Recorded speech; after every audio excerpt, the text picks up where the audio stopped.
Labas, kuriuos čia fontus tada keisti, nes čia yra Poppins fontas, čia tai slaideriai iš vis kažkoks, žinai, uniqueness pagrindinis, bet šiaip tai website'o pagrindinis fontas yra Poppins ir Roboto.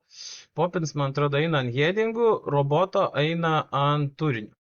Tai pagal jūsų, pas jūs ir yra Roboto fontas, tai jis kaip ir atitinka, yra Izordas Roboto mono. Tai va dabar aš nežinau, ką man gal į headingus tipo pakeisti, bet jeigu atvirai, tai aš nerekomenduočiau, nes dažniausiai tie template'ai padaryti taip, kad tie fontai viens su kitu darnoj būtų, derėtų ir panašiai. Tai man, nežinau, aš asmeniškai tai tikrai nekeičiau, nes čia nėra tiek daug dalyko, kad kas nors ten, žinai, suprastų, kad čia toks turėjo būti fontas ar toks, o pakeitimas gali ganėtinai griauti, bet aš aišku tikrai galiu pabandyti pakeisti va tą Poppins į kažkurį, bet tai tada į kurį keisti, tada vėl keičiant gali būti toks bairis, jog visam website, nes skirtingai fontai skirtingai tą patį dydį atvaizduoja. Nu, ką turiu omeny, tai kad, pavyzdžiui, 20 pikselių, 28 pikselių size tekstas Poppins prieš 28 pikselių size, pavyzdžiui, Izoardą,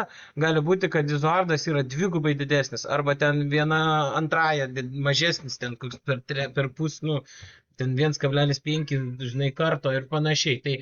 Tai tiesiog su tais fontais man tokia, žinai, nu, nežinau, klaustukas. Jeigu tai yra, žinai, deal breaker, aišku, keičiam, žiūrim, nors man tai labai gražiai atrodo dera tie fontai. Plius Roboto yra jūsų fontas.